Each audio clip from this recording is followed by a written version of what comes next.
morning sun rose sluggishly over the sprawling fields of the Carter plantation, casting long shadows across the dewy rows of cotton and corn. Joseph Carter had already been awake for hours, the coarse fibers of the sackcloth beneath him scratching against his skin as he rolled onto the cold, hard ground. The air was thick with the earthy scent of wet soil and the faint metallic tang of sweat from the laboring men and women who moved in rhythm to the overseer's barked commands. Every sound, the crack of the whip, the creak of wagon wheels, the murmurs of the wind through the towering oaks, seemed amplified in the oppressive quiet of the dawn. Joseph rose slowly, rubbing the ache from his back, knowing that the day ahead would demand every ounce of endurance he possessed. Born into bondage, Joseph's earliest memories were not of lullabies or tender hands, but of the sharp sting of discipline and the rigid schedule of a life that belonged entirely to someone else. His mother's gentle voice was a memory, fleeting and fragile, drowned in the endless demands of survival. He remembered the first time he had felt the hand of the overseer on his shoulder, not a hand of guidance, but of ownership, an assertion of power that left no room for negotiation or defiance. "Move faster, Carter! Do you want to waste the morning away?" The man had shouted, and Joseph had flinched, suppressing the rising resentment that bubbled in his chest. The plantation was a microcosm of cruelty and endurance, a world in which every interaction was measured against the ever-present threat of punishment. The overseers were relentless, their authority absolute, and the master's house loomed above the quarters like a dark sentinel. To defy them was unthinkable, yet within the confines of that oppression, Joseph began to notice small fissures in the facade of inevitability. He saw the way the older slaves moved with practiced caution, how they whispered to each other in the fields, passing news, hope, and silent encouragement. Every glance carried meaning, every gesture a coded message of endurance and subtle rebellion. Joseph's day began in the fields, his hands raw from the work of plucking cotton, the fibers pricking and bleeding his fingers. The overseer, a cruel man named Thaddeus, paced the rows like a predator, eyes sharp for the slightest sign of slowness or hesitation. A whip hung from his belt, a constant reminder of the price of failure. Joseph gritted his teeth, forcing his arms to move in mechanical rhythm, pretending to be nothing more than another obedient laborer. But inside, a storm of indignation and anger brewed. Each crack of the whip against a fellow slave's back resonated in his chest like a drumbeat of injustice, a rhythm that would later guide his defiance. Evening brought no solace. The quarters were crowded and suffocating, the air pungent with the sweat, smoke, and the damp scent of mud floors. Yet in these cramped spaces, the slaves found fragments of humanity. Joseph would sit with the others, sharing whispered stories, the low hum of song, and the muted laughter that somehow survived beneath the shadow of oppression. It was in these moments, when the overseer's gaze could not reach, that Joseph's mind began to wander to thoughts that could never escape the plantation gates. Freedom, dignity, and the audacious possibility of retribution. One particular evening, as the sky burned orange and pink, Joseph found himself sitting beneath an ancient oak that shaded the edge of the quarters. The tree had witnessed generations of suffering, yet it also offered a quiet strength. He traced the rough bark with his fingers, imagining a day when he would no longer be bent by chains or fear. Around him, the other slaves recounted stories passed down through whispers, tales of those who had tried to escape, of small victories won in secret, and of punishments that were both cruel and instructive. Joseph absorbed these narratives, feeling their weight settle in his chest like both a warning and a promise. It was in those quiet, stolen moments that Joseph's resolve began to harden. He was not born to bend forever under the yoke of another's cruelty. Each lash, each shouted command, each moment of dehumanization became fuel for a fire he kept carefully hidden from Thaddeus and the others. He observed the overseer's routines, the patterns in his vigilance, and the small cracks in his authority. Joseph was learning patience, strategy, and the art of concealed defiance. Every day he rehearsed the careful balance between submission and preparation, knowing that one day the scales might tip in his favor. By the time night enveloped the plantation, Joseph lay on his straw bed, exhausted but awake in a way that was new to him. His thoughts were alive with possibilities that had seemed impossible only months before. The fields were still, the cotton plants swaying gently in the night breeze, and the moonlight poured across the land with an almost surreal clarity. Joseph understood that his life as a slave had shaped him, but it would not define him. Somewhere in the shadows of chains and oppression, a plan began to take form, not just to survive, but to stand, to act, and to reclaim some measure of justice for himself and those around him. The days that followed were much like the first. Hard, relentless and unforgiving, but Joseph's mind was different. He walked among the other slaves, nodding and speaking sparingly, all the while observing, calculating, and imagining a day when courage would replace fear. The oak tree became a symbol of patience and fortitude, a quiet witness to his growing determination. With each crack of the whip, each barked order, Joseph felt the fire within him grow, until it was no longer something that could be contained in whispers and secret glances. It demanded action, daring, and an extraordinary courage that he was only beginning to understand.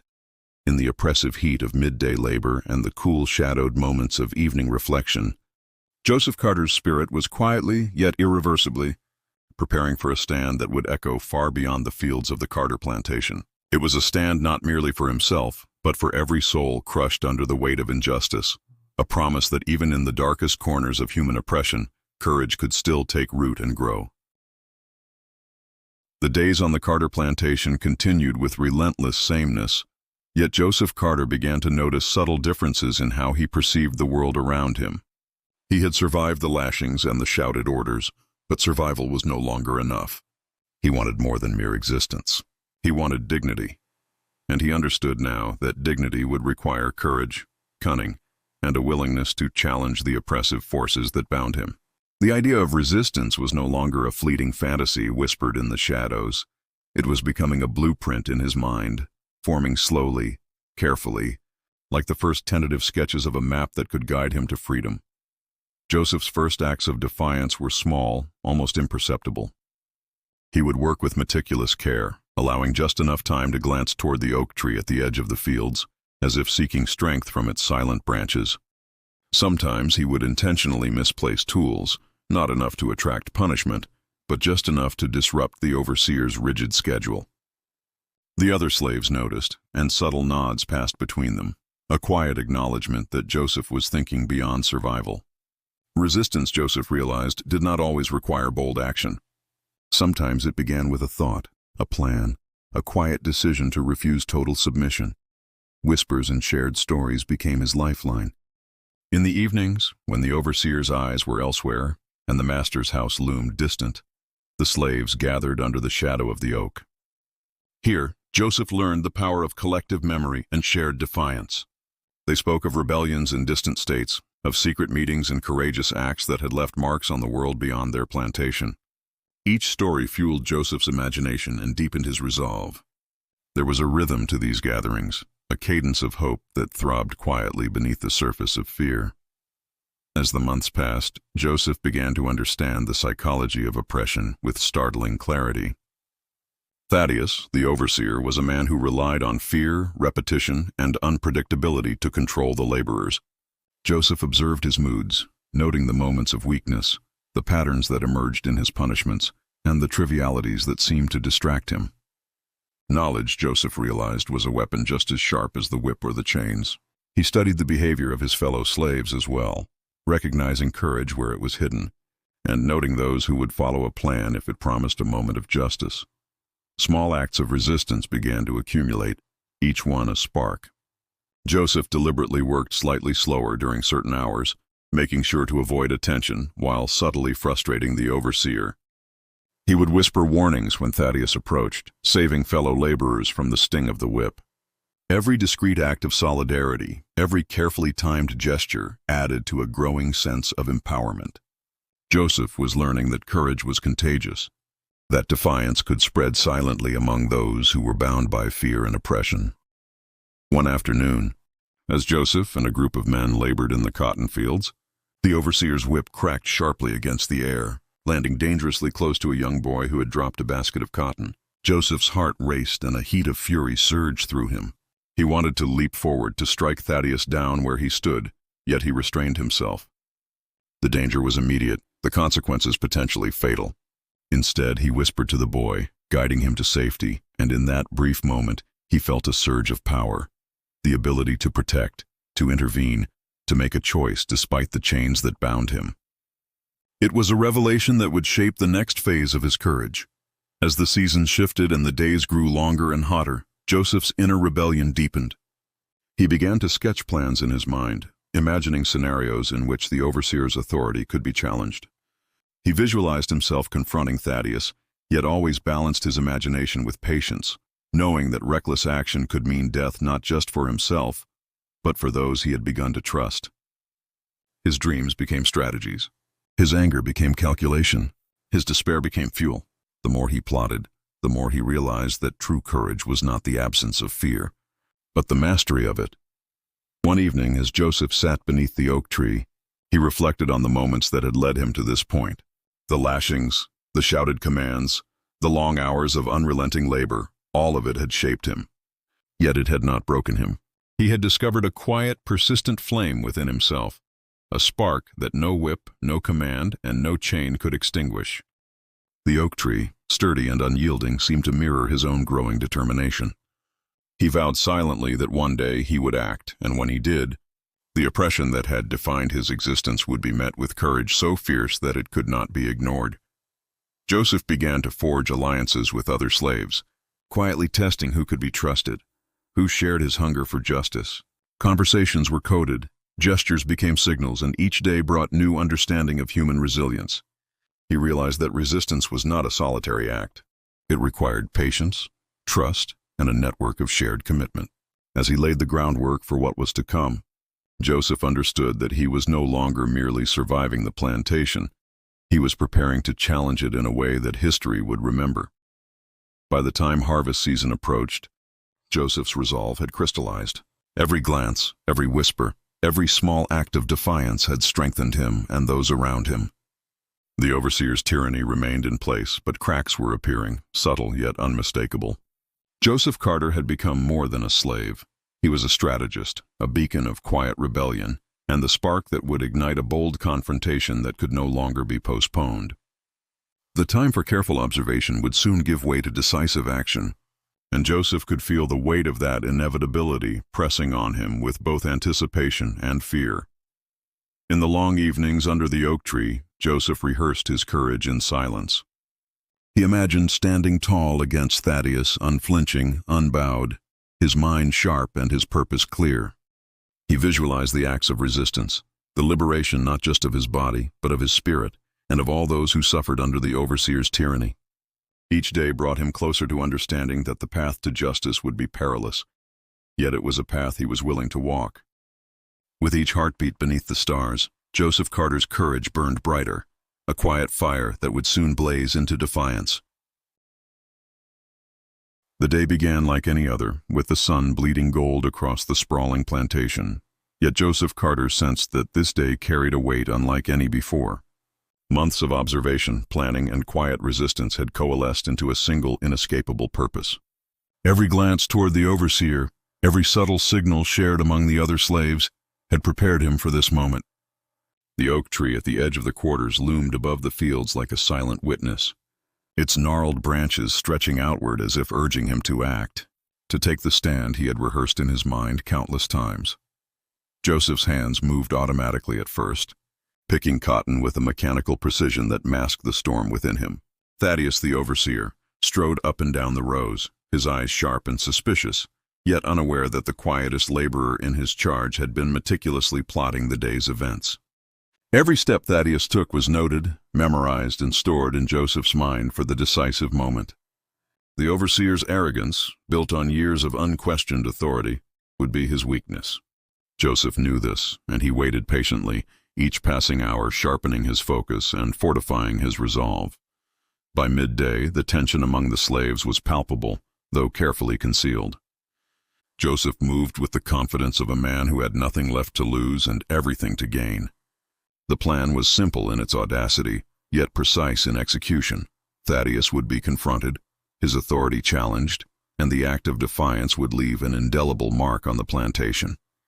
The other slaves had been briefed through careful whispers, their trust in Joseph absolute, their fear restrained by the hope of liberation, even if only temporary, from the overseer's tyranny. The moment came as the overseer paused near the largest oak, inspecting a patch of cotton that had not met his exacting standards. Joseph's heart pounded, every nerve alight with adrenaline. He approached steadily, feigning routine labor, but his mind was focused entirely on the confrontation he had rehearsed countless times in the dark hours beneath the tree. Thaddeus barely acknowledged him, his attention absorbed in minor grievances, yet his arrogance left him vulnerable, unprepared for the silent courage that had grown in the heart of the man he had long considered subservient. Carter. Thaddeus barked suddenly, his voice sharp as a whip crack. "What is this?" "You've slowed again." "Don't think I won't." His words were cut short by the suddenness of Joseph's action. In one swift motion, Joseph grabbed the overseer, using his strength and momentum with the precision of desperation. Shock registered on Thaddeus's face as he struggled against the force he had never imagined a slave could wield. The other laborers circled, their eyes wide with both fear and awe, ready to intervene if necessary, yet restrained by the knowledge that the outcome of this moment was singularly Joseph's to claim. With a strength born of months of suppressed fury and a desire for justice, Joseph forced Thaddeus toward the massive oak tree. Its trunk was broad, its branches thick and commanding, a silent accomplice in the act that would mark this day forever. The overseer's resistance faltered as he realized the depth of Joseph's determination. No amount of shouting or struggling could undo the resolve that had been forged in the relentless heat of labor, the quiet, shadowed moments of planning, and the cumulative indignities he had suffered for years. The moment Joseph secured Thaddeus to the tree was both surreal and monumental. The overseer's cries echoed across the fields, a chilling testament to the reversal of power that had been unthinkable only weeks before. The other slaves watched, their emotions a mixture of fear, exhilaration, and vindication. In that instant, the plantation's oppressive order fractured. Joseph stood tall, sweat streaming down his face, his chest heaving with exertion and the sheer release of long-suppressed anger. The oak tree, ancient and unwavering, bore silent witness to the act, its roots anchoring the moment in permanence. For a long moment, time seemed suspended. Thaddeus, the man who had ruled over them with brutality, hung helpless, his arrogance stripped away by the courage of one man who had refused to accept his fate passively. The wind rustled through the branches above, carrying the faint scent of cotton and earth, and Joseph felt an overwhelming sense of triumph tempered by the knowledge that consequences would follow.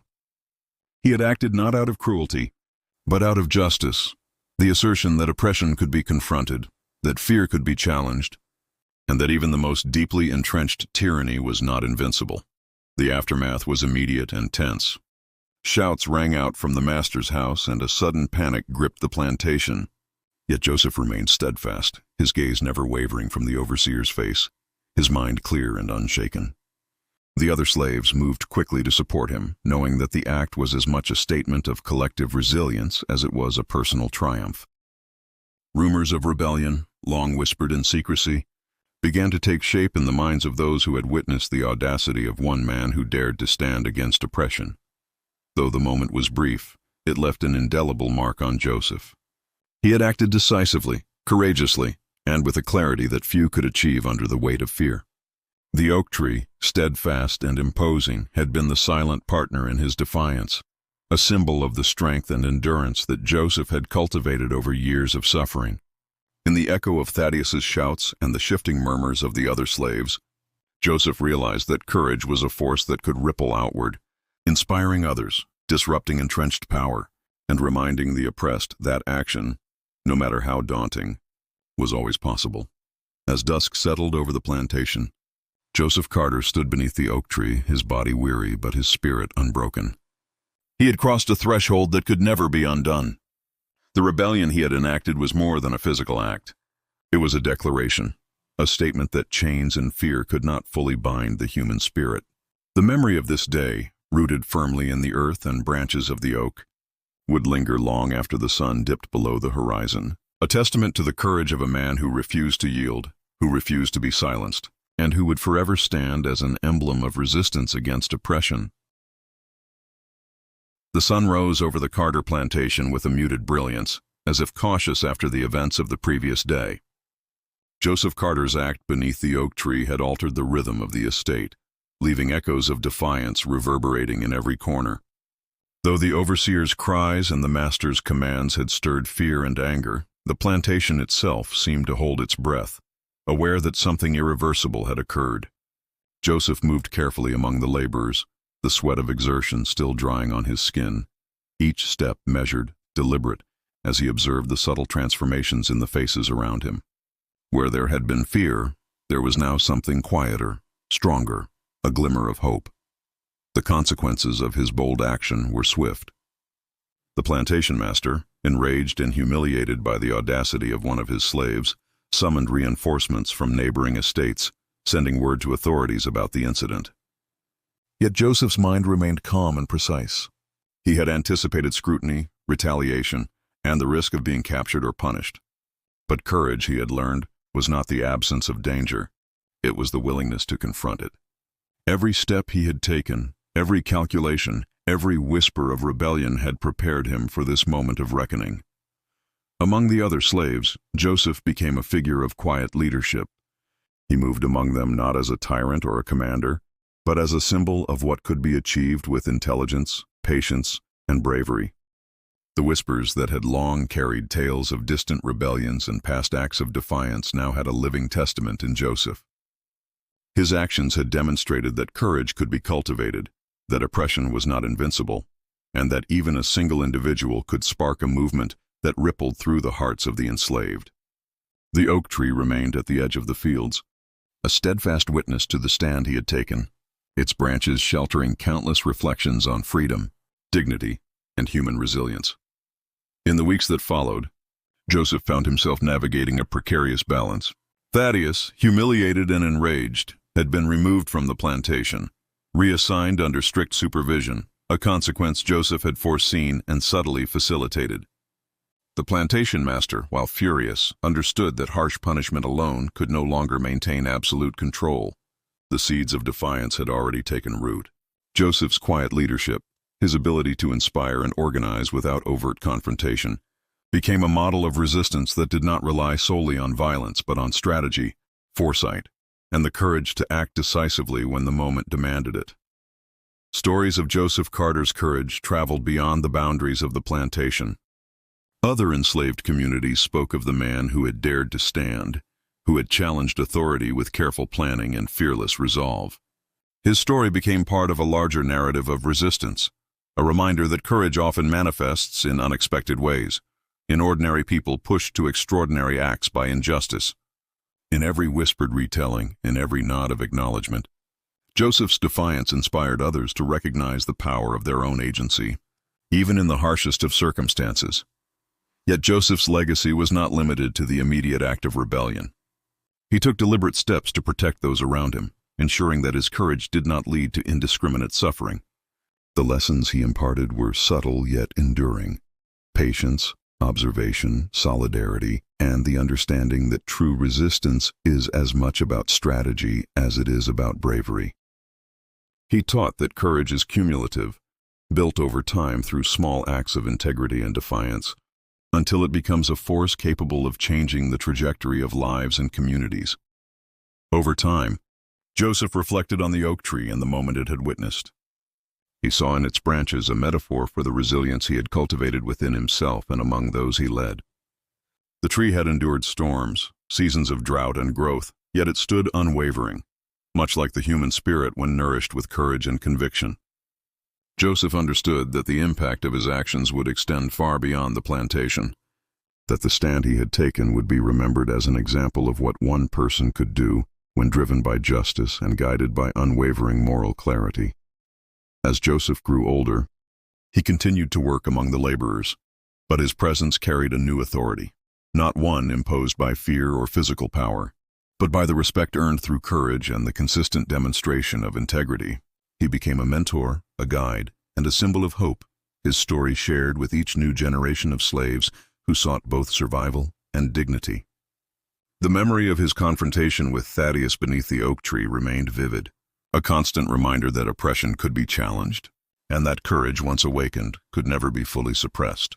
In quiet moments, Joseph would visit the oak tree alone, tracing its rough bark with fingers that had once labored in submission, reflecting on the journey that had led him from chains to a stand of defiance. The shadows of the plantation no longer weighed upon him as heavily. The fear that had once seemed omnipresent had been replaced by a clear understanding of his own strength, his ability to act, and the enduring power of courage.